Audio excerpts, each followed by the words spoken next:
What does it mean when we say the Abrahamic religions? Well, you might say simply, well, this is Judaism, Christianity, and Islam. But did you know that this is not an ancient term? It's only in the 20th century where people began to group these three religions and call them Abrahamic. Did you know that scholars today contest the legitimacy and the coherence of this term, pointing out or arguing that each of these three religions claims Abraham for itself? So is it coherent to speak of these Abrahamic religions? This is one of the questions that I discuss with a brilliant professor from Harvard University, Jon Levenson.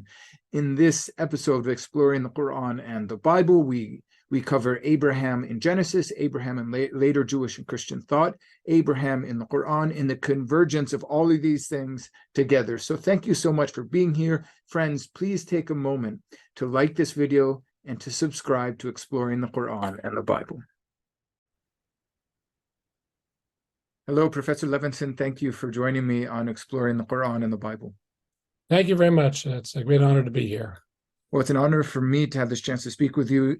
Friends, Professor Levenson is a distinguished professor at Harvard. I'll start with a brief bio, although it won't really do justice to his body of work or his reputation, but we'll do that. And then we're going to be speaking about the question of Abrahamic religion. So this is going to be a really important question for anyone interested in Judaism, Christianity, and Islam. We'll touch on what the Quran has to say about Abraham, also what the Bible has to say about Abraham.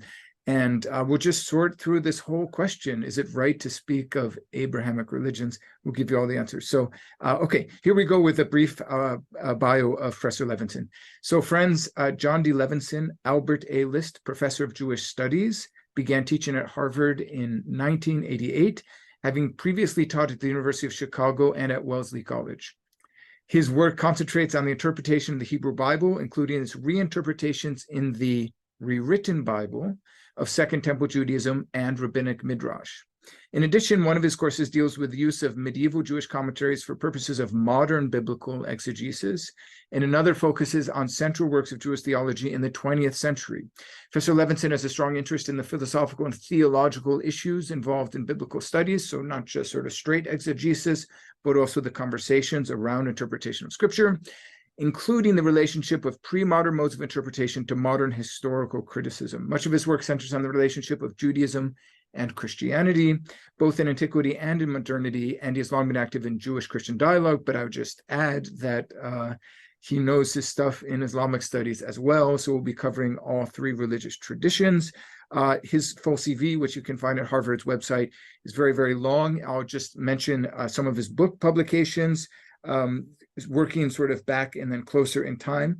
First, in 1995, The Death and Resurrection of the Beloved Son, The Transformation of Child Sacrifice in Judaism and Christianity. That was with Yale in 1995. Resurrection and Restoration of Israel, The Ultimate Victory of the God of Life, also with Yale in 2006. Resurrection, The Power of God for Christians and Jews with Kevin Madigan, also with Yale, 2008. And then a book of special interest for us in this conversation, Inheriting Abraham, The Legacy of the Patriarch in Judaism, Christianity, and Islam, with Princeton in 2012. And then finally, 2016, also with Princeton, The Love of God, Divine Gift, Human Gratitude, and Mutual Faithfulness in Judaism. So how was that? Anything to add or subtract or change? Well, that was fantastic. I think you forgot to mention that all the listeners should buy all those books immediately. Just pause the podcast, just run out and buy multiple copies if you want to read it again. Yes. Yeah. Okay. Thank you. Yes, indeed. Let me second that recommendation. And if you're not convinced now, by the end of this conversation, you'll be convinced to buy them and give them to all of your friends and maybe enemies. Okay. So we're going to speak about Abrahamic religions. Can we just start with a little bit about this term? Where did the term come from? How old is the term? When did people start speaking about Abrahamic religions, and why? It's basically a modern term. People try to shoehorn the biblical sources into a model of Abrahamic religions. People sometimes say, well, Abraham, his father, has promised he'd be the father of many nations. And people then say, well, that means many religions, which is not what Genesis says. But basically, it's a modern concept. The person I think who pushed it the most is really a French Catholic scholar named Louis Massignon, who died in 1962. He was a Catholic scholar of Islam who adopted the religious name Abraham and eventually became a priest in the Melkite Rite of the Roman Catholic Church. Right. He was in love with Islam. In fact, he spoke about, he says, the Muslim believes in the original equality of the three Abrahamic religions. The original equality of the three Abrahamic religions, namely, he says, Israel, Christianity, and Islam. He means what we would say Judaism, Christianity, and Islam. But, one can wonder, and you would know much, much more about it than I do, but you wonder whether Islam actually believes in the original equality of the three Abrahamic religions, or does it rather assert that it is the reinvigoration and representation and recovery of the original Abrahamic religion? I think the Arabic, if not mistaken, I may be wrong, Milat Ibrahimi, something like that, the religion of Abraham, now restored through the Quranic revelation. I think that's where it really got its start. But the concept really took off after 9/11, because people had been speaking about a Judeo-Christian tradition, another very problematic idea, in my opinion, a problematic term. But all of a sudden they discovered that there are all these people out there, 1.4 billion people who are Muslims, and they don't fit in the Judeo-Christian tradition, but they also speak about Abraham, and they speak about Moses, and they speak about David and Ezra and Joshua and this and that, Jesus. And so people began to say, let's expand the purview and use this term Abrahamic religion. Now, Abrahamic sounds very, very inclusive, and that's the idea, to be universal, inclusive, not exclude anybody. But in fact, those traditions all assume that they pertain to a particular subset of humanity. The God, so to speak, has formed for himself a subset of humanity as his special worshipers, the people Israel, Am Yisrael in Hebrew, or the Church of Christ, or the Ummah of Islam. Right. In a biblical context, if you're talking about something like the book of Genesis, where you find almost all the Abrahamic traditions in the Bible, if you were to go to Genesis and you want to make a universal statement, it seems to me you shouldn't go to Abraham, who's selected out from among all the peoples on the earth.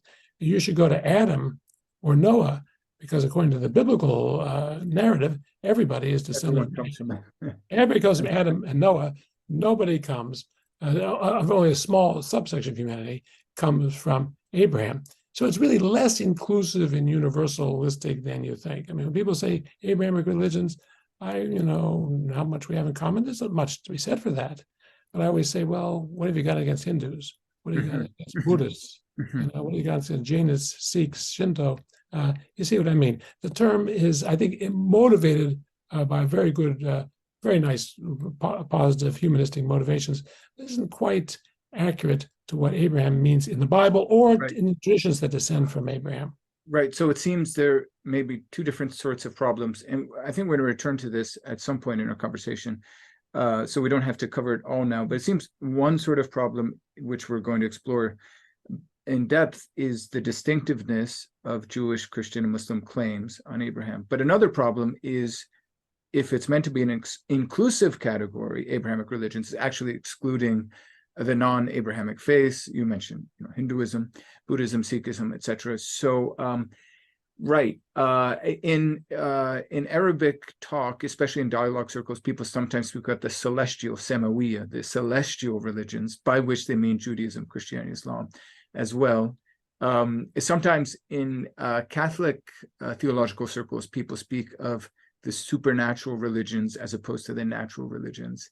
But all of these, lead to a new sorts of divisions, or new sorts of maybe hierarchies of better or worse, or more spiritual and less spiritual, or more authentic and less authentic. I don't know if you want to comment on that, or we can. I think that's absolutely. I think that's exactly right.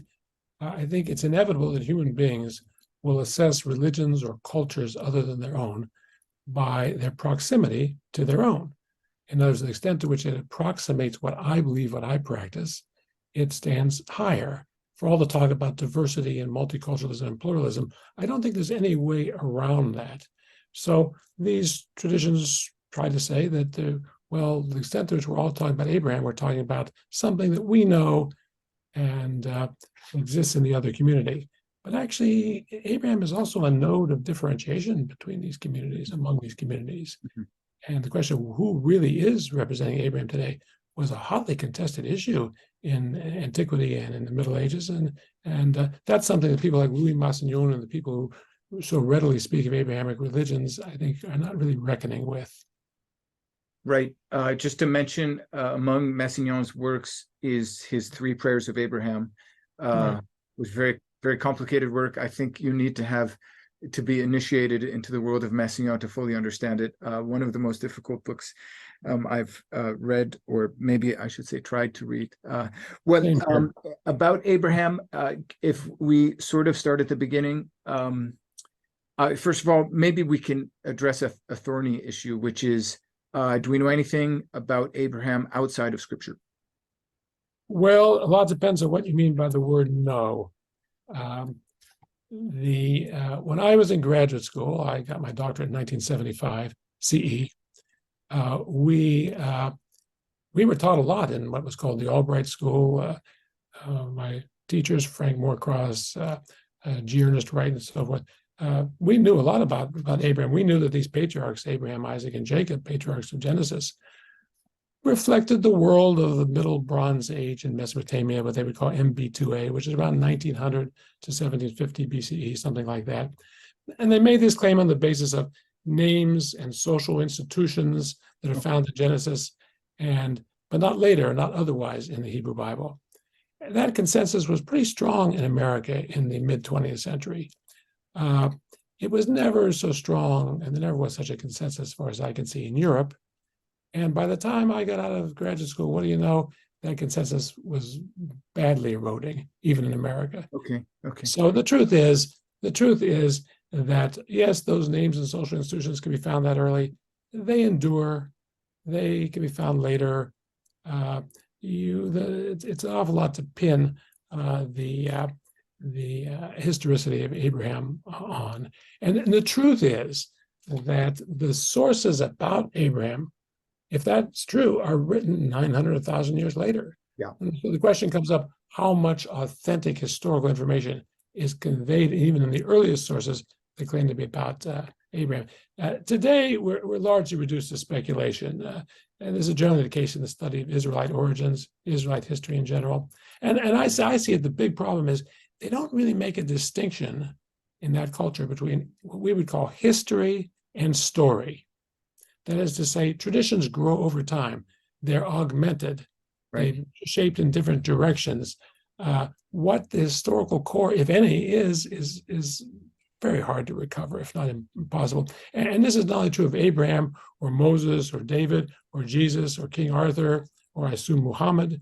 It's also true of George Washington or Albert Einstein, or Winston Churchill. I mean, I think of all of the famous statements attributed to Albert Einstein or Winston Churchill that, in fact, debunkers researching their work were never actually said by them. That's very ancient. That's that idea of accumulating traditions. So to get to the historical core, the truth is we just don't know. Yeah, but even if we look at Genesis, I mean, sometimes people by people I mean biblical scholars, I think, try to make a distinction between the first 11 chapters of Genesis, which they might call the primordial history, which is more mythological. So Adam and Noah and the Tower of Babel. But that with Genesis 12 and 13, where you get the story of Abraham beginning and his father Terah, things, I mean, even in literary terms, the story is told differently.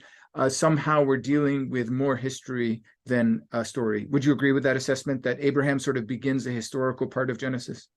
It's hard to know what may be historical before Abraham. What's reflected? Was there a figure of Nimrod? What do those traditions go back to? What is reflected? What historical core, ethnographic core is reflected in the story of Cain? Does it have to do with the Kenites? Well, what is that? But it's true that you're absolutely right. The tone changes. It becomes less, what should we call it? Mythological, a little less folkloristic. Yeah. Seems to be a little bit more like realistic narrative, although God is still readily talking to this guy, and he lives to be 175 years old, and his wife gives birth at the age of 90. There are all kinds of things there that suggest something other than what moderns would call realistic history. So that may be the case, but people can take old I can imagine somebody even now maybe writing some sort of history of King Arthur that relies on material about King Arthur that is from 600 or 700 years after the actual historical Arthur, if such there was, lived. Someone like Mallory in the 15th century or whatever, and people may write a thing like that, but especially if they're not distinguishing history and story. And the question, what's the actual historical core? Who was the historical King Arthur? Very hard to recover, though. That's not my field. So I think on the hard historical level of hard historical evidence, I think we have to be agnostics about who, if anyone, the historical Abraham was. Okay, great. Okay, I mean, maybe not great. Maybe maybe that's interesting, more interesting than great. You're going to add something. I would just add one thing to interrupt. Sorry about that. That I don't think the inability to come to any sort of secure historical information means that the text should be written off as mythology, a myth in the negative sense of the word, right, as pure fiction, as if it doesn't say anything about our world or doesn't communicate a real God and the real intentions of that real God to the community that claims to derive from Abraham. In other words, I don't think it becomes religiously useless simply because as history, one can't really find objective evidence for it. Right. Yeah, that's a very good point, and something to be, or that could and should be explored further. Maybe we can find time for that, perhaps in version 2 or chapter 2 of this conversation, the relationship between scripture, history, and theology. So, I mean, but turning for the moment from the question of the Abraham of history to the Abraham of Genesis, I mean, so we want to address Judaism, Christianity, and Islam, and of course, for Muslims, Genesis is not scripture, at least according to most Muslims. It's the Quranic Abraham that matters. So we'll get to Abraham in the Quran, but after all, Genesis comes first. I mean, turning to the Abraham of Genesis and maybe away from historical questions and towards sort of the presentation there. One would assume that if Abrahamic religions is a category, that Abraham is a good guy, who is in some way a model or exemplar for believers of different traditions. So, I mean, without sketching of the full, we don't have to rehash the whole Genesis story of Abraham. We probably wouldn't get done in time. But I mean, what do you think of the sort of character of Abraham, sort of his ethical, moral dimensions? Can he be rightly proposed as sort of an exemplar for Jews and Christians in Genesis? In rabbinic tradition, in the Jewish tradition of the Talmud and midrash, which are determinative central aspects of the ongoing Jewish tradition, all these patriarchs are thought of as persons of great paragons, of great righteousness and ethical purity. In Genesis itself, he's never actually called anything of the kind. Abraham is never called ethical. People never told, imitate Abraham. There's one very ambiguous and long disputed verse, Genesis 15:6. Very unclear how to translate this. But on one common translation, Abraham had faith in God, and God accredited to him as righteousness. I won't go into all the complexities. It may not say that at all, but that's how it's commonly taken, most commonly taken. And even there, the accounting or accrediting of righteousness to Abraham is not based on his deeds, on his moral probity. It's based on his trust in the absurd promise God's just made. I mean, here's a man who has no children, and his wife is aged and infertile as well. And he's being told he'll be the father of countless descendants, and yet he believes that. So that's the only place where Abraham's ever said to be righteous in Genesis. If you go into post-biblical Jewish tradition, this is richly developed. As I say, these traditions grow over time, not just within the Bible do they grow over time, they grow over time post-biblically. But a lot of people have followed Abraham for ethical misdeeds, and most famously for passing off his wife as his sister, which he does twice. Source critics of the Bible would say, well, those are two different sources. Really, Abraham doesn't actually do it twice, but there's a doublet. But even if it were once, some people might say, yeah, it's Once already, is bad enough. Yeah. Once, and then the second time he says, well, she is my sister. She's my half sister. To which I would say two things. Number one, it's not clear she was his half sister. Is he still lying? But second, well, who cares if she's your half sister? The key thing is you said she was your wife. That's the key point. You left that out. Almost makes it worse. You shouldn't have. Yeah. Some people fault him for that. Many in my career have been the feminist students who have been very angry about any notion of any anything ethically admirable to Abraham in light of that story. On the other hand, at the end of Genesis 22, the binding of Isaac, what Christians tend to call the sacrifice of Isaac, this promise that came to Abraham of numerous descendants, it seems to come out of the blue. He hasn't done anything to deserve it. In Genesis, there's nothing he's done to deserve that. That is now reformulated and refounded on the basis of Abraham's exemplary and painful obedience to God when God commanded him to sacrifice his son. Because you did this thing, because you did not withhold your son, all those promises are now being renewed. So the way I like to put it in class is that the story of Abraham in Genesis begins in a Lutheran mode and ends in a Catholic mode. What I mean by that is it begins with pure grace. Abraham is singled out. He's got these two brothers. We don't know anything about him. Yes. We know his genealogy. In the original call out of Ur and out of Haran, that original call, he's just chosen. He's just chosen. He's not any different from his two brothers, right? He's chosen. And nonetheless, he faithfully follows along, as absurd as the promise seems. And so I would call that something like sola gratia, salvation by grace alone. But by the time you get to the end of the story, it's become full circle at the end of Genesis 22, the binding of Isaac. Now those same promises of nation and blessing and multiple descendants, these are now reformulated as based on his obedience in that great test. So in effect, he's become, it's a matter of both grace and works, not works replacing grace, but grace and works, if you want to use that unfortunate Christian dichotomy. But the notion that he's an ethical model, most traditional Jews think he's an ethical model because they're reading it through the continuing rabbinic tradition, which I also do. But if you ask me purely on the basis of Genesis, I think that what's memorable about him may be his two things. One is his faithfulness to this apparently absurd promise. And second, his willing to act sacrificially, even with respect to the son whom he loves in Genesis 22. Okay, great. And so I was going to ask also about the question of religion, because of the phrase Abrahamic religions, could imply that Abraham himself is the one who founded religions. That's sort of the whole topic for this episode of Exploring the Quran and the Bible. But do we see anything like that in Genesis itself, that Abraham, I don't know, should be thought of as a founder of religion? He has certain sort of cultic responsibilities imposed upon him, notably circumcision, maybe emigration, if that's connected or seen in some way as a cultic or religious act.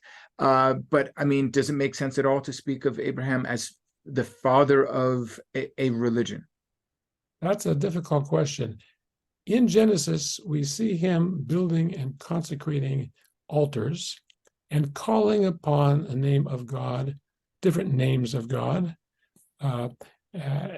inaugurating what you might call cult places, not cult in the derogatory sense, but cult places that later become important in Israelite history and also come to be seen as pagan and worthy of destruction later in Israelite history, which might be an argument for the idea that those narratives are relatively early. Whether those narratives reflect any sort of historical Abraham or very early historical Abraham, that's more doubtful. So he's not participating in the religious life of the people with whom he comes in contact in the land of Canaan, the land that he's promised. On the other hand, he's not critiquing it. He's not smashing the idols. In Second Temple Jewish sources and even more rabbinic sources, you've got this notion that Abraham was at odds with the townsmen, at odds with his father. The father even was an idol maker. Yeah, and he in smashed the idol. Jubilees, texts like Jubilees. Yes, and Jubilees, the Apocalypse of Abraham, it comes into Bereshit Rabbah, into midrash on Genesis, and of course, as you know better than I, it comes into the Quran. Right. So I often find that I can often tell what students in my class have had a traditional Jewish education, of whom there aren't many, because when I say there's no indication of Abraham as being opposed to icons or idolatry in Genesis, they're shocked. They're leaving through the book because they've always taught this in Hebrew school or day school, because it's very familiar, important Jewish midrash. So he doesn't preach anything in Genesis. So I say in Inheriting Abraham, what I say is he's not a founder, he's a father. He is going to found a family, not a teaching.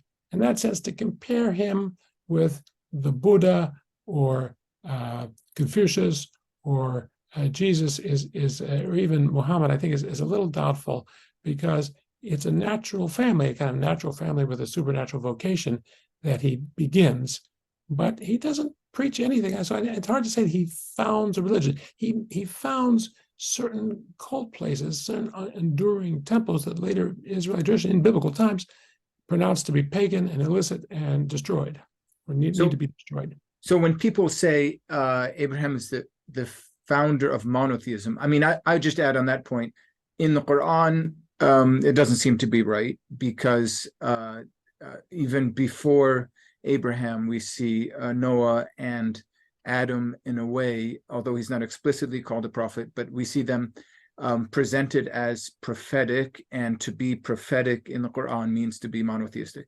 But even in the biblical context, people speak of Abraham as the founder of monotheism. Is that just a confusion with what we actually see, what you've just alluded to, which is Abraham is the first of the patriarchs, and as the father of Isaac and grandfather of Jacob, he's sort of the founder of the sacred lineage through which God's covenantal promises work out. Maybe that's Christian language, but so is there just confusion that he's the father of a family, but people just assume for some reason that he's the father of monotheism? I think it's a confusion. It may be, to be a little less generous, it's ignorance. The term that I think the chapter in Inheriting Abraham on this that I wrote is the rediscovery of God. He rediscovers, even in a book like Jubilees, a Jewish sectarian book from the 2nd century BCE, he rediscovers the authentic God and sees through idolatry, including astrology and other forms of material determinism. He rediscovers, it's like a new beginning with Abraham. Even in Genesis, I think there's a new beginning with Abraham. At the Tower of Babel, universal humanity tries to make a name for itself, lest they be scattered, and God comes down and destroys their tower and scatters them.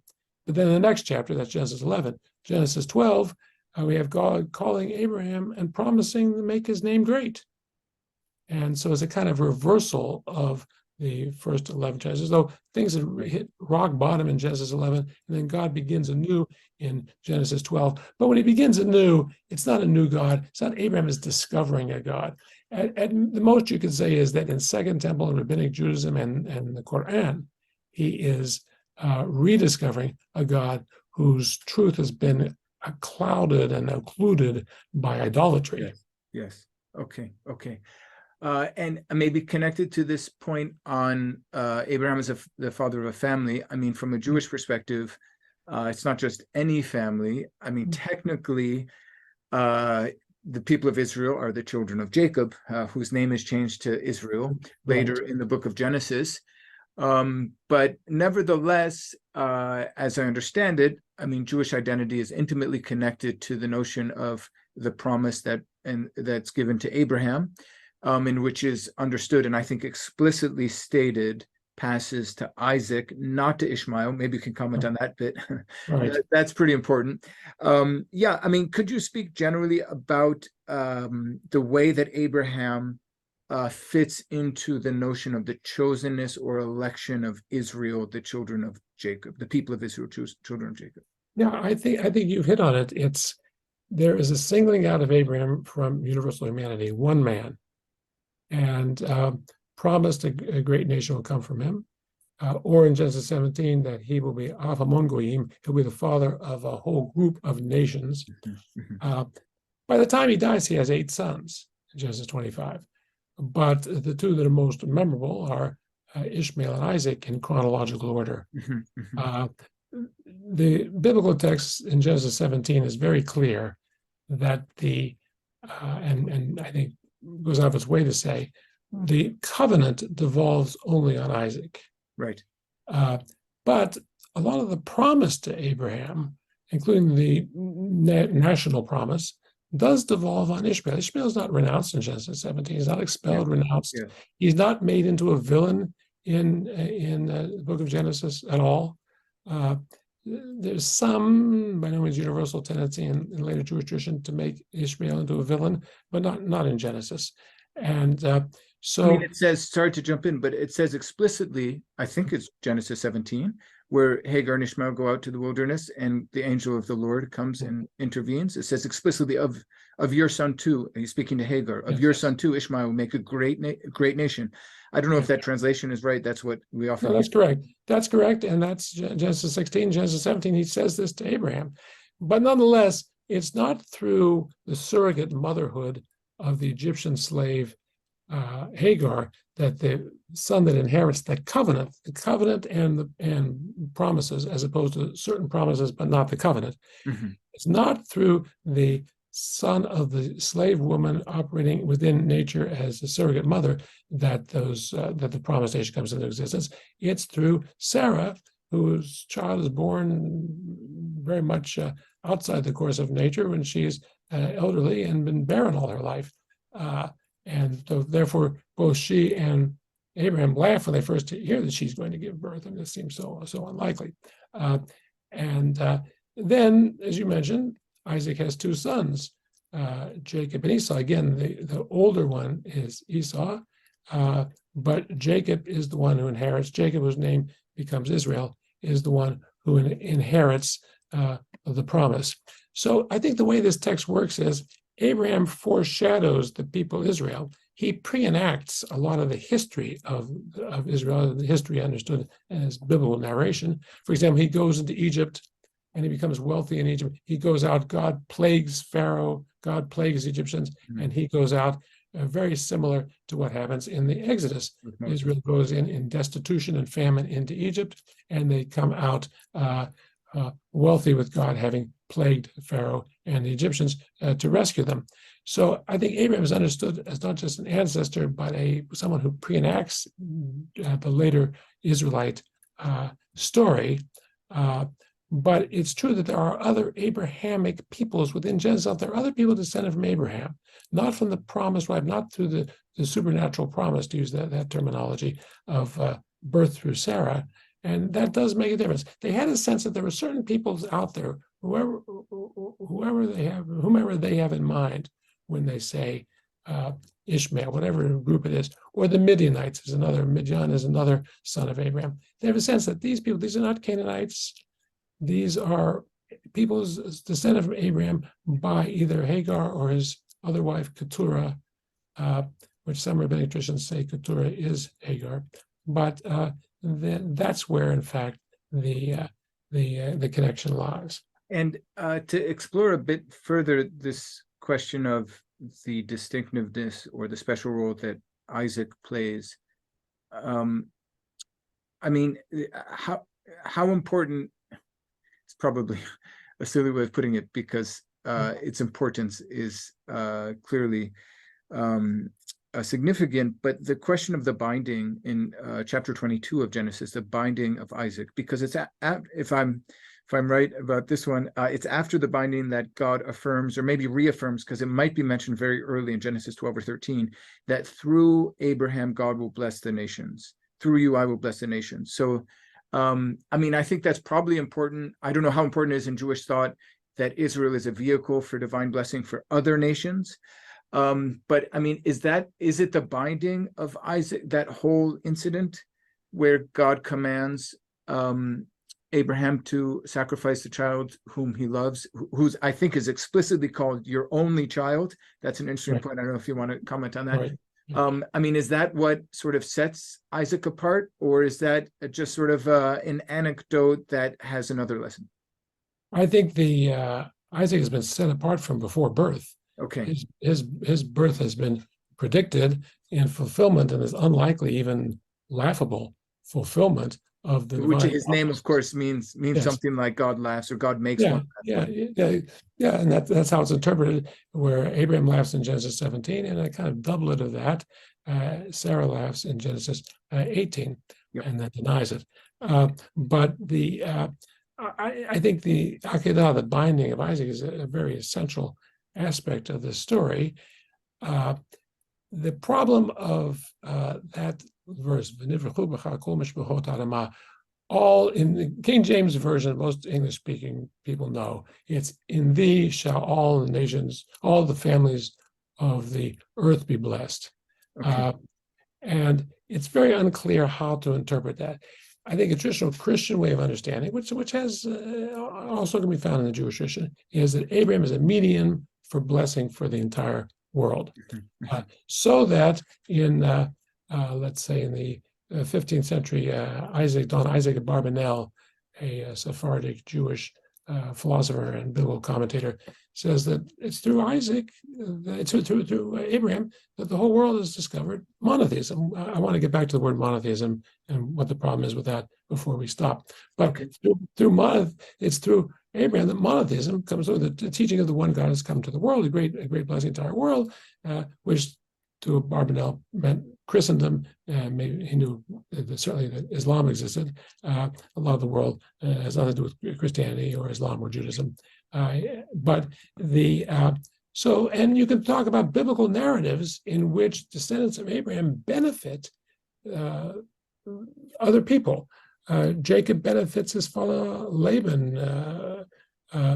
Joseph benefits the Pharaoh and saves Egypt in a time of famine. Mordecai and Esther in the book of Esther certainly don't just benefit the Jews. They also benefit their Ahasuerus, the Persian emperor. In fact, Mordecai seems to have engineered a tax hike, which every government likes to have.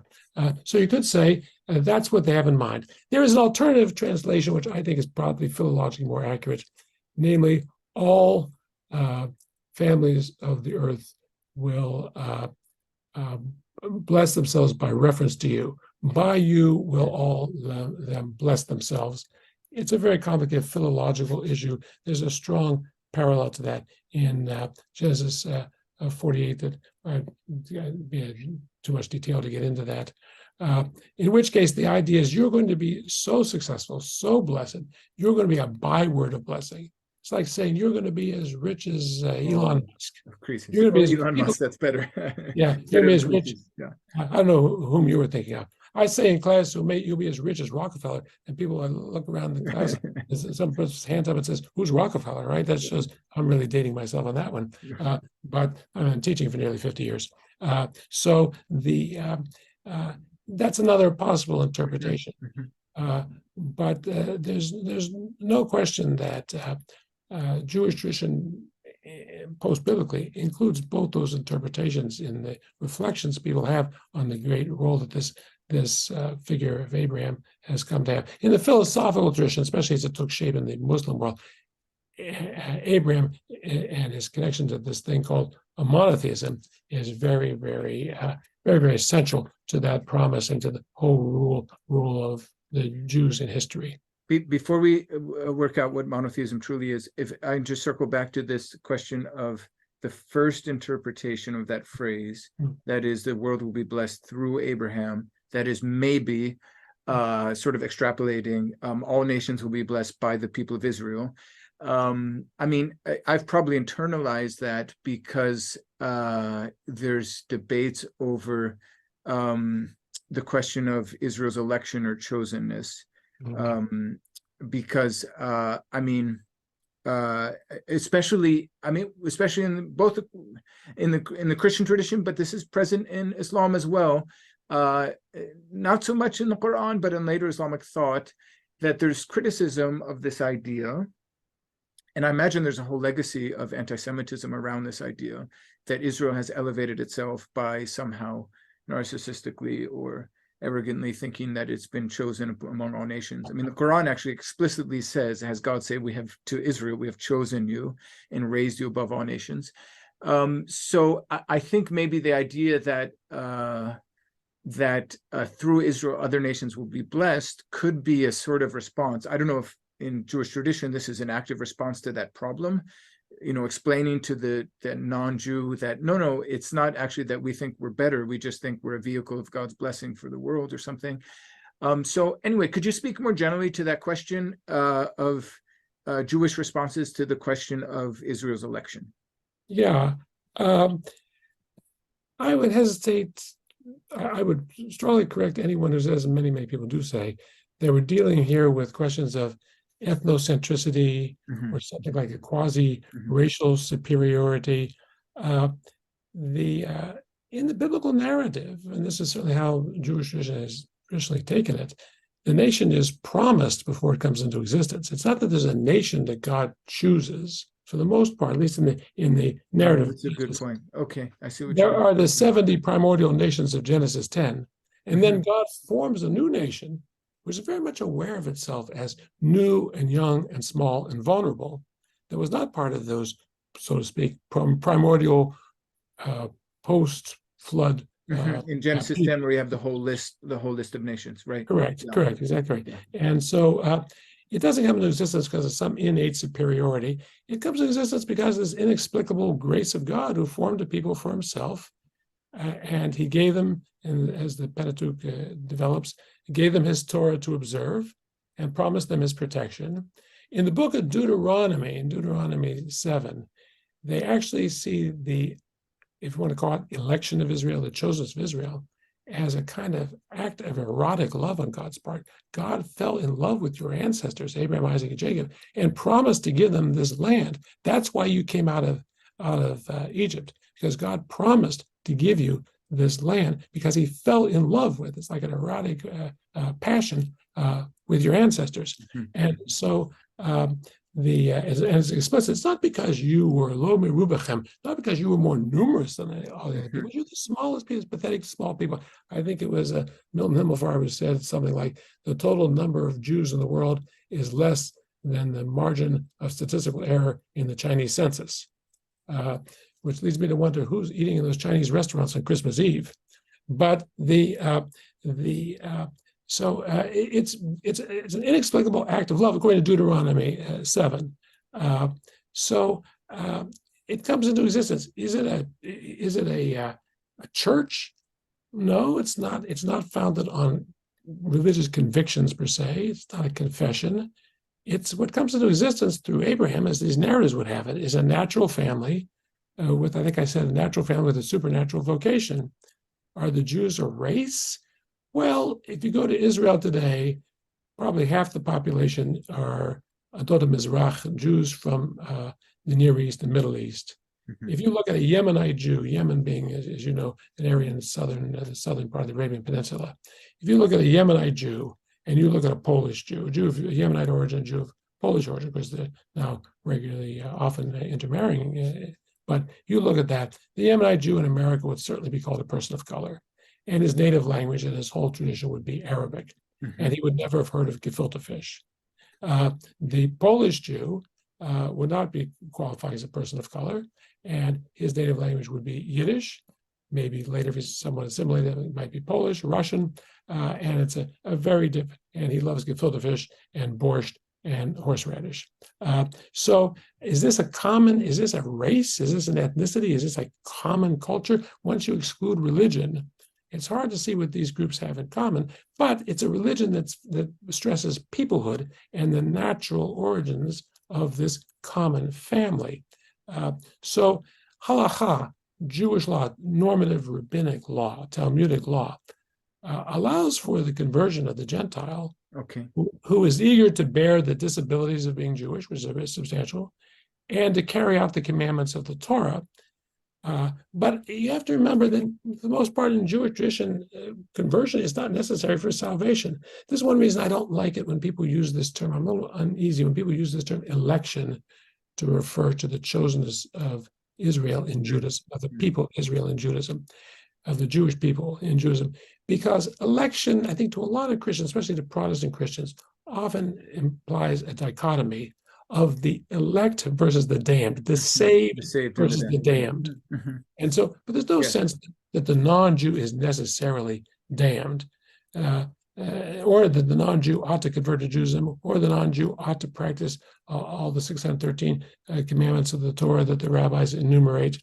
And I just want to say one thing more on this, and that is, often I find, having taught in Christian, at least culturally Christian institutions my whole career, I often find that people make this distinction. They think Christianity is universal and Judaism is particularistic. Christianity is everybody, it's inclusive, and Judaism is tribalistic. So I'm going to read this quote. I sometimes have read this and asked people, guess what book this comes from. But you are a chosen race, regenos electon. You're a chosen race, a royal priesthood, a holy nation, God's own people, in order that you may proclaim the mighty acts of him who called you out of darkness into his marvelous light. So I say, where is that? Is that Genesis? Is that Leviticus? Is that Isaiah? What is that? And the truth is, it's 1 Peter 2:9. It's talking about the church. The church the New Testament message is not, it does have a particular group. The dichotomy in Judaism is between Jew versus Gentile.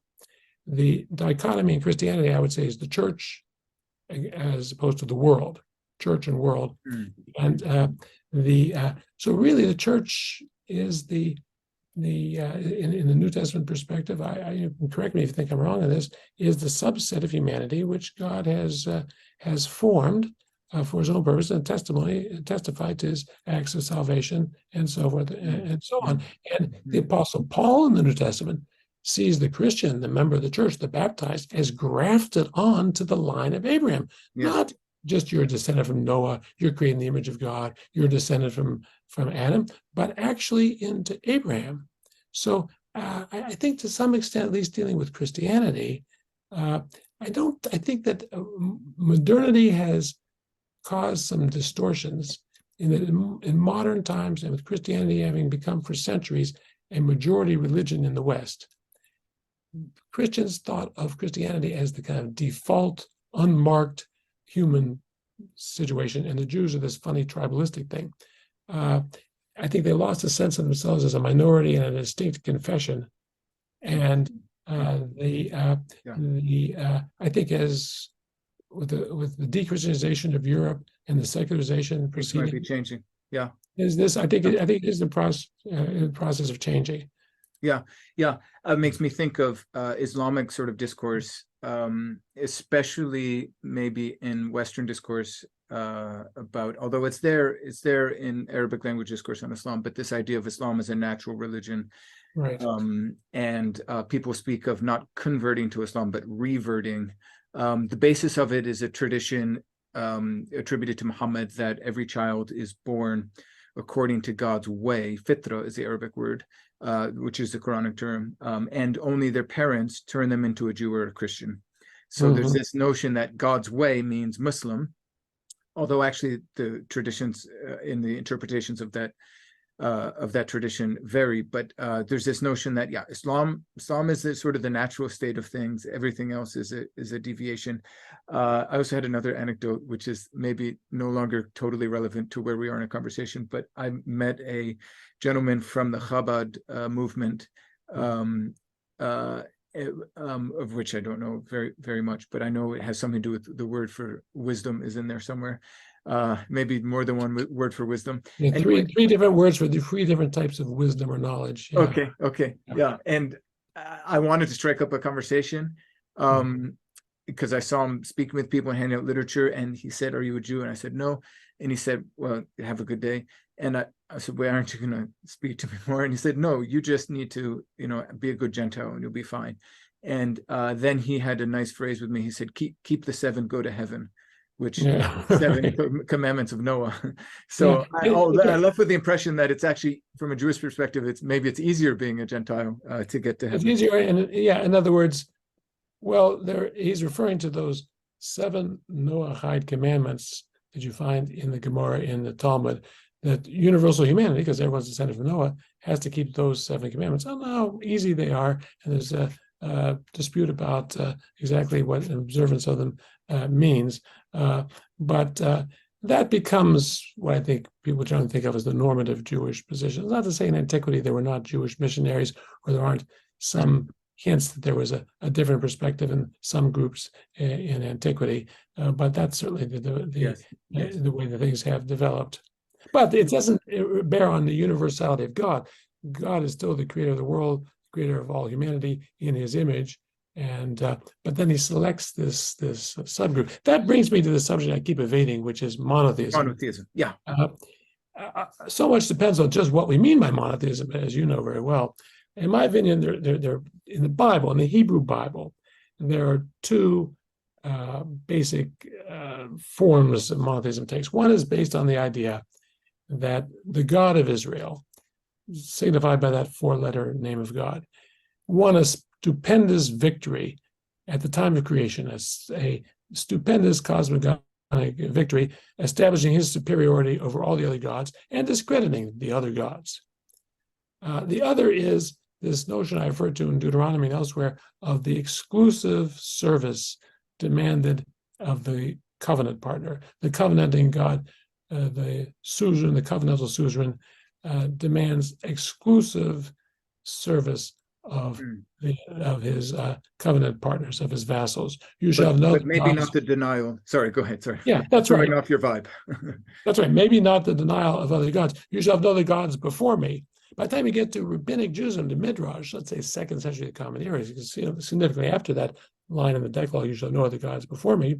The rabbis are, what do you mean no other gods? It can't be other gods. It must mean something different, right? But I think in the Bible, they're not concerned with the number of gods. They're concerned with whether you're supposed to serve them and the exclusive covenantal demand on Israel, and also on the universal victory of this one God in this cosmogonic battle.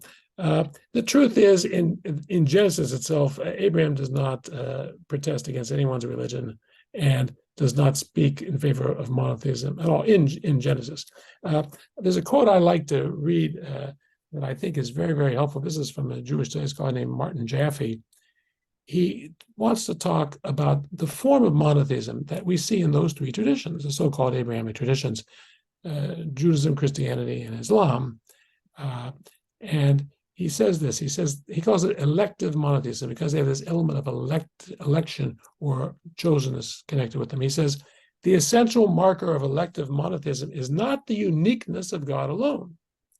Rather, it lies in the desire of the unique God to summon from out of the human mass a unique community established in his name, and the desire of that community to serve God in love and obedience by responding to his call. And this is very different from what you might call pagan monotheism, which existed. There were monotheists. Seneca or Cicero could certainly understand what you meant if you said Deus, God, one God. Whatever they may have thought the status was of other gods, the gods of Roman mythology, they could certainly speak about God in the singular. But they don't have a sense of a unique community that God has called out, established his name, and to whom is revealed to Scripture, which is a very important part of Judaism, Christianity, and Islam. There are different ways, and they are different. They're all making that claim. So from my point of view, monotheism in that Abrahamic mode, if you want to use that term, has to do with community and communal authority, with Scripture, with liturgy. It's more than just a question, how many gods exist? Yes, but yeah. Wouldn't a Muslim maybe counter turning to the Quran now? I mean, by saying something like, well, I mean, we have the story in the Quran, which we know from Second Temple Judaism as well, that Abraham naturally derived or deduced the existence of one God by observing the celestial bodies. So the Quran tells of Abraham considering, it's kind of a problematic issue in Islamic exegesis, was he just faking it, or did he truly consider worshiping the stars and the sun? And then he sees them set and decides that he will worship instead the one who created all these things. Yeah, they're not God. Each one goes up. No, that's not God. Exactly. Yeah. I think that's in Jubilees as well. Is that right? Something, yeah, seeing through astrologies and jubilees. In the Jewish philosopher Philo of Alexandria, in early first century, the Common Era, it's very explicit that he saw through astrology, saw through mathematics that defined what we would call astronomy / astrology, which would not differentiate in that culture. Right, He right. saw through it, and he realized that there's, using his Greek metaphor, Philo says, he realized there's a charioteer and a pilot directing the universe. Yeah, And the Quranic language is close to that, not claiming that it's dependent directly on Philo by any means, but the notion that he I don't have the verse before me, but that he will worship the creator of all of these things, which just, I mean, a Muslim would say, well, in the Quran at least, which is the word of God, that, I mean, that's a central aspect to Abraham. I believe it goes on to say in that passage that I've turned my face to God as a Hanif. We could speak about that term a little bit. It's usually interpreted as something like a natural or pure monotheist. I mean, I get the point about elective monotheism and the formation of a community, but for Muslims at least, and again, this may be something in common with Second Temple or Rabbinic Judaism and not so much with Genesis. I mean, it does matter that Abraham sort of has either the wisdom or the grace to worship God alone. Yes, I think that's true. I think in Second Temple and Rabbinic Judaism, Abraham is thought of as, by divine inspiration or God waking him up from his dream, of coming to see through the idolatry in which he was raised. I mean, Philo is very clear. It's very clear in midrash too. Abraham was raised in an idolatrous family, but whatever process came to see through it, and some wonderful anecdotes about how he came to see through it. It's very important in the Quran too, that he confronts his father, not called Terah in the Quran, but Azar. Confronts his father and his father's people about idolatry. I mean, this is repeated in a number of occasions. Which seems to me, you can correct my ignorance, but it seems remarkably similar to Muhammad's own experience with his townsmen and his family and so forth, preaching the one God and so forth. So you can see one reason why there'd be this affinity with Abraham stories, Abraham legends that Jews and Christians may have been bantering around on in Arabia in the 7th century. No, I think that does make a difference. Another way of putting it is that it's not enough to say, well, Abraham was the father rather than the founder, because you now have a whole religion, let's say, called Judaism, that claims to derive from him. I mean, he didn't practice it at all. So the idea develops, and often found in rabbinic sources or in Jewish tradition, that Abraham observed the entire Torah, the Torah of Moses, before it was given. There's also a dispute, there's also in the Talmud the view that he didn't observe them all. He only observed the mitzvot, the commandments he could know, which is those 7 Noahide commandments, and a few others he'd been given, like circumcision. So it's a characteristic of the Talmud. It's a dispute. It's not one position or another. But you can see the religion of Torah mitzvot, of Torah and commandments that you have in Rabbinic Judaism is now practiced already by Abraham in certain sources. And Christians, certainly as early as Paul, maybe earlier, as early as Paul, you've got the notion that the life of Abraham and the faith of Abraham foreshadow the life and faith and the role of faith of the Christian. Of a Christian in Romans and Galatians. Yeah, that's right, Galatians and Romans. Or that the Akedah, the binding of Isaac, is a kind of foreshadowing or a dim typological, not so dim typological foreshadowing of the crucifixion and resurrection. You have that as early as Hebrews 11, and it becomes very influential. And so it doesn't surprise me also that in the Quran, you would have this notion that this religion that comes to be called Islam already is being practiced, especially in its insistence on the one God and the falseness of idolatry, already being practiced by this revered figure, Abraham. And even more than that, I mean, just as we're kind of heading towards the end, I think it's important because I'd like to circle back to the question of Abrahamic religions and whether that is a good term to use or not for these 3 religions.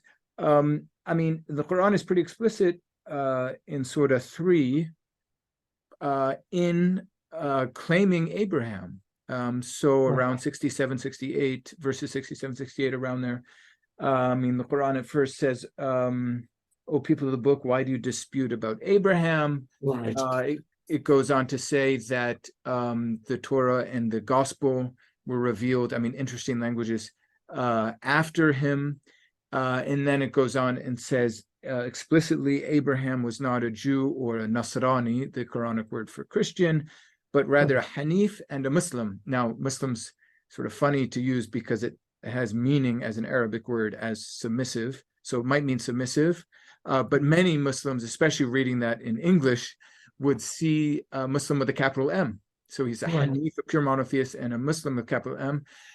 So, I mean, there's a lot of contention around that. I don't know if you see that as just emerging out of Jewish and Christian fights over Abraham.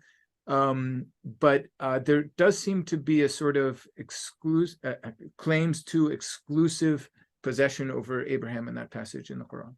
Yeah, no, I think that's right. And you're a million times more knowledgeable on this than I am, as I read Surah 3, it's attempting to circumvent this long-standing quarrel between what we would call Judaism and Christianity by leapfrogging over Torah and Gospel into an earlier revered figure, which is Abraham, who was around before either of those things, and to claim that what you have in this new message is in fact the representation or the recovery of that original Abrahamic religion, which, as you say, is the original primordial natural religion of humanity. So I think when people today talk about Abrahamic religions, they're often also leapfrogging over, let's say, Moses and Jesus back to Abraham. But I would say Moses and Jesus will not be so easily leapfrogged, and Judaism and Christianity, respectively, will not want to simply dilute their distinctiveness and their communal identity and their religious claims by saying, well, we're all Abrahamic. And I would have to say, when people talk about Abrahamic religions, as far as I can see, the tradition that talks the most about Abraham is Islam, far and away. I don't think Christianity and Judaism talk nearly as much about Abraham, focus as much on Abraham. You can even have places in rabbinic literature where they talk about the superiority of Mosaic revelation over Abrahamic revelation. So things get better. Certainly a Christian would have to say, with the gospel, this comes to a fullness that it doesn't have in the time of Abraham. So it is a kind of implicit recentering of the discourse around Islam when people say these traditions are Abrahamic and we all must be accountable to Abraham. What if you said we all are Mosaic traditions? Because Moses is prominent in, obviously, in the Hebrew Bible, in the New Testament, in the Christian tradition, and in the Quran. What is it? We all must be Mosaic, right? That might sort of indicate the point that you began with in our chat about the popularity of this category after 9/11, or even the origins of this category, more or less, with Massignon, who, as you said, was in love with Islam, because, I mean, it is an Islamic way of, it just has Islamic sort of vibes to it because of the centrality of Abraham, also the relationship between Muhammad and Abraham. I mean, as you mentioned, there's a clear parallel between the character of Abraham in the Quran and the portrayal of Muhammad by tradition, as people among prophets among pagan peoples, also anti-idolaters. I mean, Abraham destroys in the later Second Temple Judaism stuff and in Jubilees and in the Apocalypse of Abraham, maybe also in the midrash, he destroys the idols in his father's shop. And Muhammad, not in the Quran, but in Islamic tradition, destroys the idols in the Kaaba. So, I mean, it sort of makes sense that the origins of this term are for around the accommodation of Islam, or the integration of Islam into Judaism and Christianity. So a more universalistic term than Judeo-Christian heritage or tradition. So it makes sense that it would have Islamic vibes. Right. No, that's right. But does it do, I mean, we can wrap up in just a second. I don't want to keep you forever. You've been very gracious and patient with me. Does it therefore do a sort of, violence is probably too strong, but does distort a little bit Judaism, because I mean, the heart of Judaism, I think, but correct me if I'm wrong, is the covenant of Israel with God at Sinai, mediated by Moses. Yeah, I would say it doesn't distort a little bit, it distorts it a lot. In other words, there is something to be said for the commonality of this figure Abraham and the faithfulness of Abraham and the obedience of Abraham, maybe even monotheism of Abraham, though I don't think that's particularly, that's not stressed in Genesis itself. Between these three traditions, which, as I say, are quite different from Buddhism or Hinduism.